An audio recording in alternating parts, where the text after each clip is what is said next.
Hello friends, welcome back to my channel. আশা করি সবাই ভালো আছো, আমিও ভালো আছি।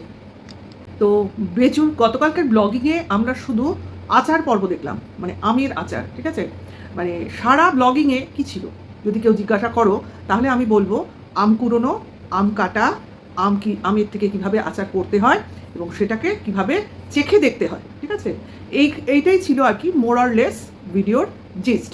তো যখনই তোমার ঝড়টর হয় তখনই গাছ থেকে যে আমগুলো পড়ে যায় সেগুলো মা ছেলে বাবা মিলে কুড়িয়ে কুড়িয়ে জমা করে। কারণ এমনি গাছে উঠে আম পাড়াটা যতটা কষ্টে, ঝড় হলে পড়ে গেলে সেই ঝর্তি পড়তি আমগুলো কুড়িয়ে আনা অনেক বেশি সহজ। হ্যাঁ, তোমার খুঁজতে হবে, তা কাজ কি? কাজ তো কিছু নেই বেচুর, সারাদিন জঙ্গলে আঙিনায় উঠোনে ঘুরে বেড়ানোই তো কাজ। আর ব্লগিং, সেখানে যদি এইরকম মাঝে সাঝে কাজ পড়ে, অর্থাৎ গাছের তলা থেকে আম কুড়োনো, সেগুলোকে এনে ব্যাগে গুছিয়ে রাখা, ইত্যাদি ইত্যাদি, তাহলে তো তোমার একটা ব্লগিংয়ের আরেকটা কন্টেন্ট তৈরি হলো, তাই না? মানুষ কত আচার খেতে পারে আমি শুধু ভাবছি। মানে আচার আচার আচার, এই বছর দেখতেই পাচ্ছি শুধু আচার তৈরি হচ্ছে। হ্যাঁ, কুলের আচার, আমের আচার। আমের আচার তো অনেকবার হলো, হয়েই যাচ্ছে, আর এটা খেয়েও যাচ্ছে। দেখো, দুটো বয়াম হাফ হাফ শেষ হয়ে গেছে। তার মানে খায় নিশ্চয়ই, দেয় না কাউকে যতদূর মনে হয়। দিলে নিশ্চয়ই বলতো যে অমুককে দিলাম তমুককে দিলাম। তো বলছে না যখন, তখন ধরে নেবো সব এদের পেটেই যায়। তো বেচুর বক্তব্যই তো তাই, যে নিরামিষ খাই, তার পাশে যদি একটু আচার নিয়ে নিই তাহলে বেশ দারুণ মজা। ভাই, এদের ঝাল আচার হয় কম, দেখবে ম্যাক্সিমামই যেটা হয় সব মিষ্টি আচার, গুড়ের আচার, চিনির আচার। তার মানেটা কি? মানে মিষ্টি যেখানে খাওয়ায় জম, মানে কারোর বারবার বলতে ইচ্ছা করে না রোগের কথা, কিন্তু সে দেখবে বেশ এতখানি বা এক চামচ আচার নিয়ে খেতে বসে। মানে ওই আর কি, হয়েছে হয়েছে, দেখা যাবে, এখন তো খেয়ে নিই।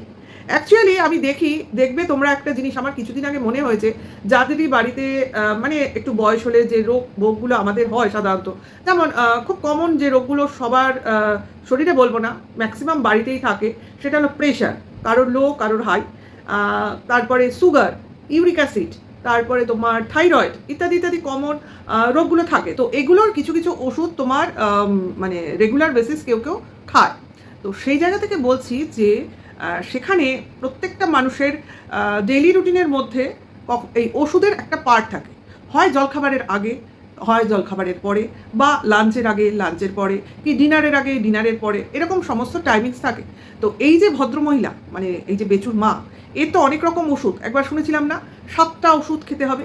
তো সে যখন কোনো অসুখ হয় বা বাড়াবাড়ি হয় তখন ডাক্তারখানায় যায় তো বটে, যায়, কিন্তু তারপর যে ওষুধপত্র নিয়ে এসে যে খাওয়া দাওয়া, সেটা কিন্তু কখনো ডেইলি রুটিনের মধ্যে দেখায় না। যদি খেত তাহলে নিশ্চয়ই এরা দেখাতো। আমার মনে হয় যখন এদের ব্যথা বাড়ে বা বাড়াবাড়ি হয় তখন ডাক্তার দেখায়, তখন ওষুধ আনে, তখন ওষুধ খায়। তারপরে যেই একটু সেরে যায় বা কমে যায় বলতে পারো, আবার যেইকে সেই, অর্থাৎ ওষুধ বন্ধ, খাওয়াও বন্ধ, এবং যেরকম রোজ মানে নামচা যেরকম খাবার দাবার নর্মাল ওয়েতে সেগুলোই চলতে থাকে। শুধু মাঝে মাঝে দেখবে বলবে এই মিষ্টিটা খাবো না, এই ভাতটা খাবো না, অল্প খাবো, অল্প দে, কিন্তু খাবো না নেই মুখে। যাই হোক, আমি বলবো না যে খাবেন না, খেতে না পারাটাই আজকালকার দিনের সব থেকে বড় কষ্ট, কিন্তু নিজের খেয়াল রেখে খাওয়াটা আমার মনে হয় ভালো। এইবার দেখো, বাড়ির লোক যদি অ্যাওয়ার না হয় তাহলে কার নিজের খেয়াল রাখতে ইচ্ছা করে? সোজা কথা। কারণ সত্যিকারের কথা, একটা বাড়িতে একে অপরের আমরা খেয়াল রাখি, যে আমার হাজব্যান্ড কী কী ওষুধ খাবে, টাইমে খাচ্ছে কিনা, সেটা যেমন আমি খেয়াল রাখি, খেলো কিনা, ভুলে গেল নাকি, তেমনি আমি কী কী ওষুধ খাবো সেগুলো আবার আমার হাজব্যান্ড খেয়াল রাখে। তাহলে কি আমরা নিজেদেরটা মনে রাখি না? কিন্তু এগুলো হলো একসঙ্গে থাকতে গেলে একে অপরের কেয়ার করা, এগুলোর মধ্য দিয়েই কিন্তু ভালোবাসা প্রকাশ পায়। তো এই জিনিসগুলো আমি এদের ফ্যামিলিতে মিস করি। ঠিক আছে, কারণ এরা শুধুমাত্রই খাওয়ার জোগাড়, শোয়ার জোগাড়, বাজার করতে যাব, এই ঘুরতে যাব, এইগুলো দেখাতেই ব্যস্ত হয়, এইগুলো ছাড়া যেন জীবন হয় না, সেইটা আমি বলতে চাইছি। ঠিক আছে, এইবার চলে আসি একটা কমেন্টসে। তো কমেন্টসটা বলার আগে বলবো, এই যে দেখো কাঁচা আম বেশ কয়েকবার এরা তুলে আনলো, তো এবং নিয়ে এসেই বেচুর প্রথম কথাটা কি হয়, আমের আচার করবে মা। মানে মা কিছু বলার আগেই সে তার বক্তব্য রেডি করে রাখে, যে আমের সবসময় একদম জেলি জেলি মানে মিষ্টি মিষ্টি আচার করে রাখবে। কখনো বলে না এটা দিয়ে চাটনি বানাও, টমেটো হলে চাটনি বানাও, টমেটো হলে জেলি আচার, মানে আচার টাইপের চাটনি না, টমেটো হলে জল জল চাটনি। আমেরও যে একটা জল টক বা কম মিষ্টিওয়ালা টক হয়, সেটা না, যেটা খেলে মানে গরমে দেখবে আরাম লাগে, তো সেইটা না, সবসময় মশলা দিয়ে একটা পাক দিয়ে রান্না, মানে আচার করা, যেটা যেরকমভাবে আমরা আচার করি আর কি। তো সেখানে দেখলাম বেচুর মা সে 1 প্যাকেট মশলা, আচারের মশলা রেডি করে নাকি রেখেছে, সেগুলোকে আচারের মধ্যে দেবে।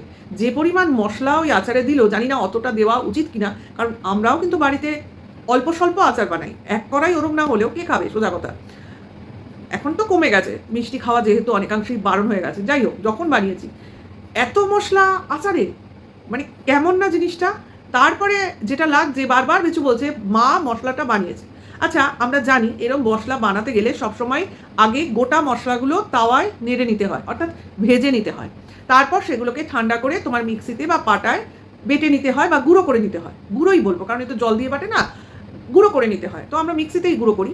তো সেই গুঁড়োটা আবার আমরা আচার হয়ে গেলে লাস্টে, যেটাকে আমরা ভাজা মশলা বলি, সেগুলোকে আমরা আচারে দিই বা চাটনিতে দিই। আমার তো এরকম ভাজা মশলা করাই থাকে।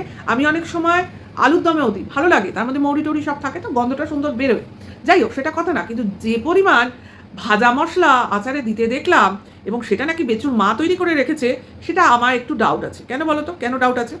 কারণ আমরা ভাজা মশলা করলে সাধারণত বাড়িতে যদি তৈরি করি, তৈরি করতে হয়, বাইরে নিশ্চয়ই ভাজা মশলা কিনতে পাওয়া যায় না, আমি আজ অবধি দেখিনি। যাই হোক, আইডিয়া নেই কোনো। তো সেটা দেখলাম যে একটা প্লাস্টিকের ক্যারি প্যাকে করে রাখা। মানে অবাক লাগলো যে বাড়িতে তৈরি জিনিসটা আমরা কেন ওরকম প্যাকেটে করে রাখবো? আমরা তো সাধারণত গুঁড়ো করে কোনো বাসনে রাখি, যদি যেটুকু দেওয়া হবে, আর বাদ বাকি সবটাই দিই না, রেখে দিই, একেবারে অনেকটা তৈরি করি আলাদা কাচের শিশি করে বা তোমার এয়ারটাইট কৌটো করে ফ্রিজে না, আমি এমনি আলমারিতেই রাখি যেখানে স্টোর করি, তো সেখানেই রেখে দিই। তো এখানে দেখলাম একটা মানে ক্যারি প্যাকে করে রাখা রয়েছে। এটা আমি বুঝলাম না কেন এরমভাবে রাখা রয়েছে। তো আমার যেটা মনে হচ্ছে, কিনতে পাওয়া যায় না, একদম নয়। তা এই মশলাটা কি কেউ বেচুর মাকে করে দিয়েছে, মানে কোনো বাড়ির থেকে বা কেউ করে পাঠিয়ে দিয়েছে মনে হলো। কারণ দেখো, এইরকমভাবে প্লাস্টিকের প্যাকেটে যেন দোকান থেকে কিনে এনেছে, এইভাবে কেউ ভাজা মশলা রেডি করে রাখে না। আর যেভাবে বেচু দেখাচ্ছিল মাইক্রো ওভেনের ওপর এরকম করে সব গুড়, চিনি, ভাজা মশলা এরকম রেখেছে, যেন মনে হচ্ছে বাইরে থেকেই কিনে এনেছে। ওতে ধনের গুঁড়ো, জিরের গুঁড়ো সব ছিল, বোঝা যাচ্ছে। যাই হোক, মশলাটা দেখে আমার তো সেরম তরিজুত কিছু মনে হলো না। শুকনো লঙ্কা, মৌরি অনেকটাই কম মনে হলো। যাই হোক, আমি অত পটু নই, কিন্তু দেখে মনে হলো জাস্ট জিরে ধনের গুঁড়োর মতো। যাই হোক, সেটা কথা না, কথাটা যেটা সেটা আমি বলছি, সেটা বোঝো যে জিনিসটা কেন আমি বাড়িতে তৈরি করে ওরকম প্যাকেটে রাখবো, তাই না? যাই হোক, হয়তো বলতে পারে ওটা পুরোটাই দিয়ে দেবো, তাই হবে, তাহলে এমনি একটা বাটি বা বাসনে করে রাখবো, তাই না? যাই হোক, জিনিসটা আমার অড লেগেছে, তো তোমাদের সঙ্গে জাস্ট একটু শেয়ার করলাম। এটা কন্ট্রোভার্সির পার্ট নয়, এটা কন্ট্রোভার্সি নয়, এটা আমার দেখতে খারাপ লেগেছে, তাই আমি তোমাদের বললাম। আর অতটা মশলা দেওয়া কি ঠিক শরীরের পক্ষে? আমার মনে হয় হ্যাঁ, বলবে যে ওটা তো এক চামচ খাবে, অনেকটা আচার লাগবে, হয়তো হতে পারে, তাহলে আমি ভুল, মানে আমার বোঝার ভুল হতে পারে, আমার অতটা আইডিয়া নেই। কিন্তু এই জিনিসটা আমার একটু খটকা লেগেছে, জাস্ট সেই জন্য বলা। এইবার চলে আসি কমেন্টসটায়। তো কমেন্টসে একজন লিখেছে যে বেচুর যেটা নাম সেটা নিয়ে, তোমরা আচার করো, দেখতে খুবই ভালো লাগে, খুবই লোভনীয়, কিন্তু তোমার বাচ্চাটার জন্য তো একটু জেলি বানাতে পারো। খুব একদম একটা জেনুইন কথা বলেছে, কারণ এটা কিন্তু গ্রামের লোকেরা পারে, অনেকেই পারে জেলি বানানো, এমন কোনো কঠিন না। আমি দেখেছি আমার মা, কাকিমা, দিদিমারাও পারতো। আমাদের তো বাড়িতে ম্যাক্সিমাম আমের আমসত্ত্ব হতো, আর পেয়ারার জেলি তৈরি করতে আমি দেখেছি, ঠিক আছে? এটা আমি দেখেছি বাড়িতেই, হোমমেড। এখন আমেরও জেলি করা যায়, যারা এসব পারবে তারা পারবে। তো সেটাই বলছে, এত এত আম, তো তোমরা তো বাচ্চাটার জন্য জেলিও বানাতে পারতে, তাহলে ছেলেটাকে স্কুলে টিফিন দিতে তোমাদের সুবিধা হতো। কি পাউরুটিতে করে দাও, কি বিস্কিটে করে দাও, এরকমভাবে দেওয়া যেত। মানে আমরাও এরকম ছোটোবেলায় নিয়ে গেছি, যে দুটো করে ওই মেরি বিস্কুটের মাঝখানে জেলি দিয়ে নিয়ে যেতাম, আমার এখনও মনে আছে, খুব ছোটোবেলায়। যাই হোক, কেজি স্কুল টুলগুলোতে, তা আমাদের মেয়েরা খায়নি, কিন্তু ওরা খেতে পারে, কারণ জেলি খেতে দেখেছি বাচ্চাটাকে। তো যে বলেছে সে খুব জেনুইন কথা বলেছে। বাড়িতে যখন এতগুলো আম হচ্ছে, তাই দিয়ে এরকম আচার হচ্ছে, তাহলে জেলি কেন নয়, তাই না? আসলে এদের মাথায় আসেনি, যে বলছে সে তো তার মমত্ব থেকে বলছে, এদের মাথায় বাচ্চাটার ব্যাপারে আসে কম। এরা হচ্ছে আমরা যেটা খাবো, ভালো খাবো, অ্যাকচুয়ালি বেচু কি ভালো খাবে সেটার উপর বেস করে তার মা রান্না করে। এটা কিন্তু নিয়ম, তার মার দোষ না, সে তার ছেলের পছন্দ মতো রান্না করে। আর ছেলে তো নিজে বলে দিচ্ছে এটাকে করো, এভাবে দেখো, তা সেখানে মা যেরম ছেলে বলছে সেরম করছে, আর জিনিস তো আনবে ছেলে, যে ছেলের কথা শুনতেই হবে। সেখানে নাতির কথা মনে না আসাটাই স্বাভাবিক। এখানে কে মনে আনতে পারে? বেচু মনে আনতে পারে না। সবসময় আমাদের জন্য এটা হবে, ছেলের জন্য এটা হোক, সেটা কিন্তু তার মনে আসে, ঠিক আছে? এটা হয়তো এখন কোনো ভিউয়ার্স বলেছে, তারপর আসলেও আসতে পারে। আচার হওয়া মাত্রই বেচুর দেখেছো কতবার তার টেস্ট করতে লাগে, মানে বেচু কিন্তু আচার খেতে ভালোবাসে, এটা কিন্তু তার বডি ল্যাঙ্গুয়েজ থেকে আমাদের কাছে পরিষ্কার। কারণ যতবার আচার হয়, যা কিছুই রান্না হয়, সবই টেস্ট করতে সে বসে, কিন্তু আচারের ক্ষেত্রে একটা বড় ভাত খাওয়ার থালায় করে আচার খেতে বসে গেছে ভাই। মানে পারলে ওটা দিয়েই পেট ভরায়, কিন্তু সেটা তো হলে পেট কামড়াবে, তাই যতটা সম্ভব ততটা টেস্টিংয়ের উপর দিয়ে যায়, না হলে কি ওই 2 বয়ম আচার হাফ হাফ শেষ হয়ে যায়? ভাবো, এ তো বাচ্চাটা খায় না, বোঝাই যায় বাচ্চাটা কিন্তু অত আচার ভালো খায় না, যেভাবে বেচু ভালো খায়। যাই হোক, তার মাও খায়। এবার বাবা খায় কিনা আমি বলতে পারবো না, কারণ বাবার চেহারা তো যথেষ্ট মানে স্টেডি, উনি যে উল্টোপাল্টা জিনিস খান না সেটা পরিষ্কার বোঝা যায়, কারণ এমনি যে কদিন ভিডিও করেছিলেন ওই গাছপাতার শিকড় ওনাকে খেতে দেখেছি, তার মানে বুঝতে পারছো উনি কতটাই হেলথ কনসাস। কাজে ওনার খাওয়া দাওয়া ওনার ইচ্ছা অনুসারেই হয়। কাজে যা রান্না হয় তার মধ্যে থেকে উনি ওনার যেটুকু খাদ্য সেটুকু উনি নিয়ে খেয়ে নেন, এইটুকু আমি বুঝতে পেরেছি। যাই হোক, তো এখান থেকেই বললাম যে এখানে যারা বলছেন এটা করো সেটা করো, এটা অ্যাকচুয়ালি এদের বলে দিতে হচ্ছে বাচ্চাটার দুর্ভাগ্যের জন্য, কারণ বাচ্চাটাকে দেখার কেউ নেই।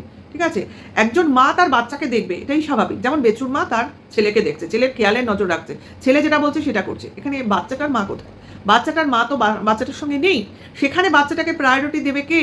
আর এরা বেচু যেটা দেয় সেটা বাবা হিসেবে যতটুকু দেওয়ার দেয়, মার জায়গাটা তো বেচু নিতে পারেনি, কোনোদিনই পারবে না, কারণ মার মানসিকতা বেচুর মধ্যে আসবেই না। কাজে সেই জায়গা থেকে বাচ্চাটার মায়ের স্থান সবসময় ফাঁকাই থাকবে। সে যেটুকু দেখছে সেটুকু তার বাবার মাকে দেখছে, সে কিন্তু ওই বাবার মায়ের মধ্যে মানে ঠাম্মির মধ্যে কিন্তু নিজের মাকে খুঁজে পাচ্ছে না, শুধু ঠাম্মিকে বাবার মা হিসেবে দেখছে। এবং সে সবসময় আস্তে আস্তে কিন্তু তার মনে এই চিন্তারও উদয় হবে যে ঠাম্মি যেমন বাবাকে দেখে বা বাবা সবসময় ঠাম্মিকে মামা বলে ডাকে, সেই রকম আমি কেন কাউকে মা বলে ডাকতে পারি না? দেখো, হয়তো এখন থেকেই হয়, কিন্তু বলার বা বহিঃপ্রকাশটা এখনও হচ্ছে না। ঠিক আছে, তো এইটা তো আমার এইটুকুই বলার ছিল ব্লগিং নিয়ে। তো এর মধ্যে একটা পার্ট আমি জুড়বো, যেটার কিনা আমি কিছু কানাঘুষো বাইরে থেকে শুনছি। যখন শুনছি এবং আমি সেম জিনিসের কমেন্টস বেচুর কমেন্টস বক্সেও পেলাম, এবং সেই কমেন্টসে বেচুর রিয়াকশান দিতেও দেখলাম, অর্থাৎ লাইক এবং হার্ট রিয়াক্ট, অর্থাৎ যে কমেন্টস করেছে, যেটা নিয়ে কমেন্টস করেছে সেটা সত্য, আমরা এটাই ধরে নেব, তাই না? তো কী রিমার্সটা শুনছি বা কী কানাঘুষোটা শুনছি, কারণ আমরা শুনতে পেলাম যে টিনু নাকি আমাদের বেচুকে ফোন করেছিল গভীর রাত্রে, এবং সেই দিনটা ছিল তারিখ সমেত বলি 24শে এপ্রিল, অর্থাৎ থার্সডে, একটু গভীর রাতে। তা এই প্রসঙ্গটা একদমই আকস্মিক আমার কাছে, কারণ আমি কারো চ্যানেলেও জানতে পারিনি, তা জানবো কী করে? কেউ যদি না চ্যানেলে বলে আমি জানবো কী করে? না, আমার জানার কথা নয়, চ্যানেল মারফতই তো জানি, বা টিনু মারফত জানি বলতে পারো, অর্থাৎ টিনু ভিডিওতে যদি বলে তো সেক্ষেত্রে জানি। আবার এখানে দেখো, না টিনুর কবে থার্সডে গেছে, না টিনু তার ব্লগিংয়ে বলেছে, না বেচু তার ব্লগিংয়ে বলেছে, কেউ কিন্তু কিছু বলেনি, দুজনেই কিন্তু স্পিকটি নট। একজন ফোন করেছে, আরেকজন ফোন ধরেনি, এই খবরটাই পেলাম। ঠিক আছে, সেক্ষেত্রে অনেকে অনেক কথা বলছে, কেউ বলছে জেনে শুনে ফোন ধরেনি, কেউ বলছে ফোন নাম্বার টিনুর চেঞ্জ হয়েছে, সেটা না জেনে হয়তো একটা আননোন নাম্বার থেকে ফোন এসেছে বলে ধরেনি, কিন্তু এটা শিওর নয়, কারণ আজকাল সবার বাড়িতেই ওয়াইফাই লাগানো থাকে বলে সবার ফোনেই ট্রু কলার সেভ করা থাকে, আমার তো মনে হয়। কারণ বেচু এখন যে কন্ডিশনে চলছে বা যে অবস্থাতে বিচরণ করছে, সেখানে অবশ্যই সে ট্রু কলার অ্যাক্টিভ করে রেখেছে এবং অল টাইম নেট অ্যাক্টিভ করে রাখে মোবাইলে, তাই তো? তাতেই কিন্তু সে ফোন যাওয়া আসা করলে অ্যাকচুয়ালি সেভ না থাকলেও কলার আইডিটা তার সবসময় অ্যাক্টিভ থাকে। তো সেই জায়গা থেকে সে নিশ্চয়ই অবশ্য করেই দেখতে পেয়েছে কোন নাম্বার বা কার প্রোফাইল থেকে ফোনটা এসছে, একদম আননোন অবশ্যই ছিল না। ঠিক আছে, তো সেক্ষেত্রে হয়তো সে ইচ্ছে করে ফোনটা ধরেনি, বা সে মনে করেছে ফোন করে আবার কি ফাঁদে পড়ে যায়, কাজেই সেইটা ভেবে ধরেনি, হতে পারে।